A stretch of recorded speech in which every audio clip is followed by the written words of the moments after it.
kembali di Kompas Bisnis Sapa Indonesia Pagi, saya Paskal Siswari.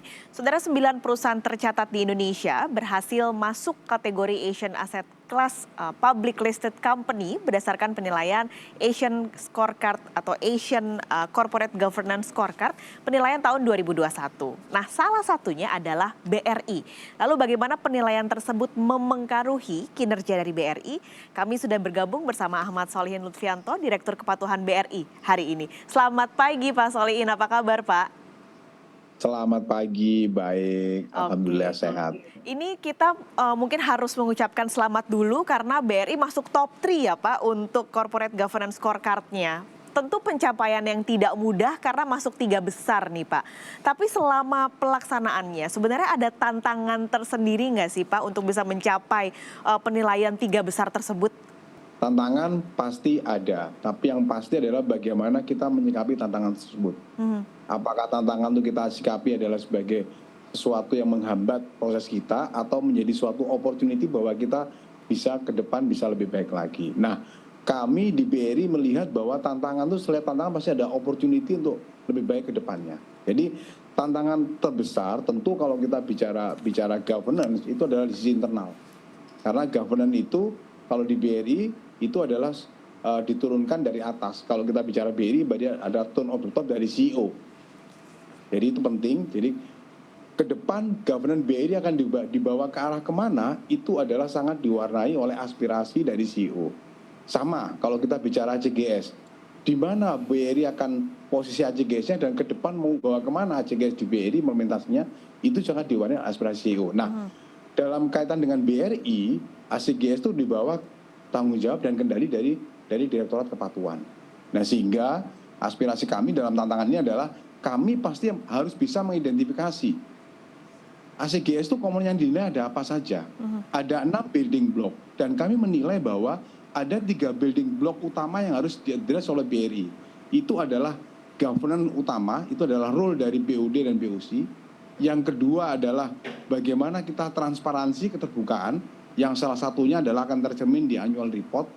Dan yang ketiga adalah bagaimana kita memperlakukan right dari shareholder, terutama yang memegang minimal.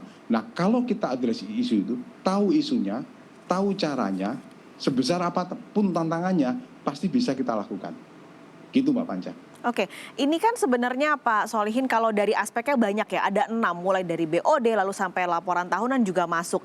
Untuk mempertahankan top 3 tentu tidak mudah Pak, meskipun tadi Pak Solihin bilang setiap ada tantangan pasti ada peluang, tapi ke depannya Pak, ada nggak sih Pak hal-hal yang masih perlu diperbaiki dalam hal ini untuk mempertahankan kinerja dan penilaian ini Pak?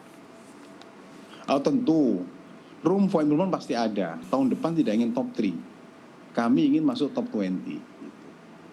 Nah, jadi itu jelas Mbak, aspirasinya harus ada. Karena kalau kami di BRI bicara udah top 20 itu orang udah bisa melihat bahwa implementasi governance di BRI itu akan sejauh apa dan se-governance seperti apa gitu. Jadi saya ulangi Mbak ya, kami tidak bertahan di top 3 tapi kami ingin menjadi bagian dari top 20 ACGS Governance Public Listing Company di ASEAN. Jadi semakin berambisi dari top 3 bisa masuk top 20. Ini targetnya tahun ini berarti Pak bisa tercapai tahun 2022 berarti penilaiannya? Ya ini kan ACGS kan 2 tahun sekali ya. Kami pasti sudah tahu petanya, tahu room for improvement-nya di mana, tantangannya seperti apa, dan kami siap untuk masuk top 20 untuk mendukung aspirasi dari Indonesia. Kemarin disampaikan oleh Pak Irnarno bahwa peringkat Indonesia harus naik dari peringkat 4 menjadi peringkat 3 di ASEAN. Dan itu pasti harus ada lokomotif utamanya. Lokomotif utamanya adalah siapa? Itu adalah perusahaan-perusahaan besar yang sudah listing di IDX. Tapi sebenarnya seberapa besar sih Pak dampaknya untuk kinerja BRI secara umum?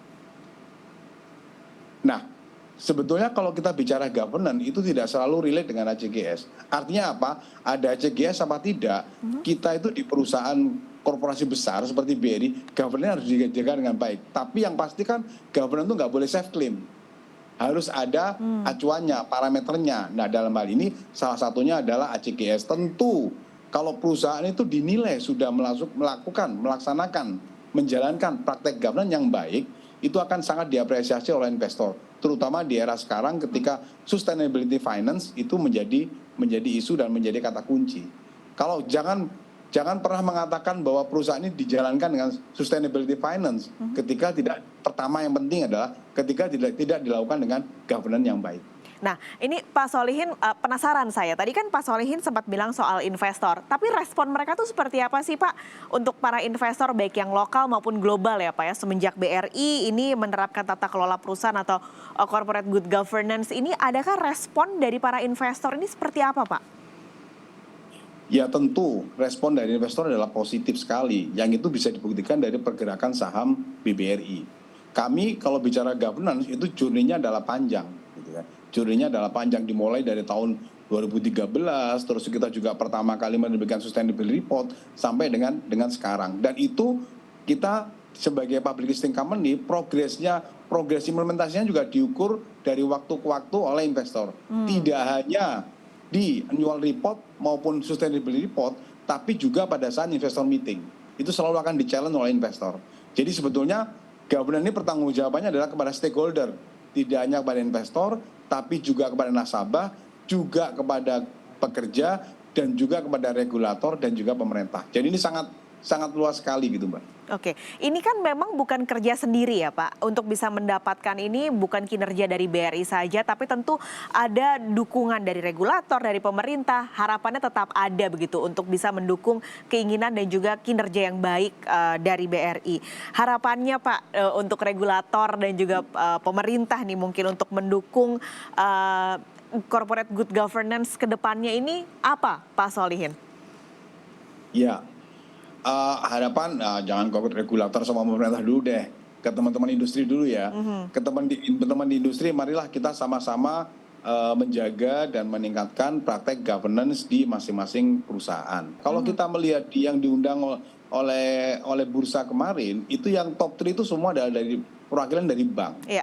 Kemarin saya sampaikan, mungkin kalau kita tuh tidak akan pernah bisa naik peringkat dari 4 ke 3 ketika top 3-nya atau mungkin di kualitas asetnya itu adalah didominasi oleh sektor perbankan dan sektor lainnya tidak memberikan kontribusi yang cukup signifikan. Jadi yang pertama adalah kita bicara, marilah kita berlomba-lomba di industri ini untuk melakukan praktek governance terbaik itu. Nah, kepada regulator dan pemerintah tentu kami harapannya adalah ada regulasi dan juga regulasi yang sangat suportif terhadap implementasi GCG. Kalau kami di perbankan dari Otoritas Jasa Keuangan OJK sangat suportif, baik OJK perbankan maupun pasar modal. Tinggal mungkin guidance-nya saja untuk terus kita update dan kita perbarui sehingga sesuai dengan internasional standar yang terkini. Nah, untuk pemerintah mungkin perlu dipikirkan juga, sekiranya memungkinkan ada insentif untuk perusahaan yang menjalankan praktek terbaik di governance. Sehingga semakin banyak lagi. Kalau mungkin untuk konteksnya BRI kita tidak diberikan insentif pun karena ini sudah aspirasi dari perusahaan, ya kita tetap berusaha melakukan governance yang terbaik. Tapi mungkin barangkali ada perusahaan yang perlu diberi insentif untuk supaya mempraktekkan governance terbaik. Nah itu perlu didesain insentifnya, apakah dalam bentuk insentif pajak dan segala macam, kemudahan dalam perizinan produk dan sebagainya lah gitu. Jadi insentifnya juga perlu diberikan, selain juga kita terus update dan review dari regulatori untuk praktek governance di industri di Indonesia ini. Dengan harapan bisa menular ke perusahaan-perusahaan terbuka lain apa yang sudah dilakukan saat ini. Pak Solihin, terima kasih banyak waktunya pagi ini bersama Kompas Bisnis. Kita ketemu lagi kalau sudah berarti top 20 ya Pak Solihin nanti BRI. Siap. Oke, terima kasih Pak Solihin, sehat selalu.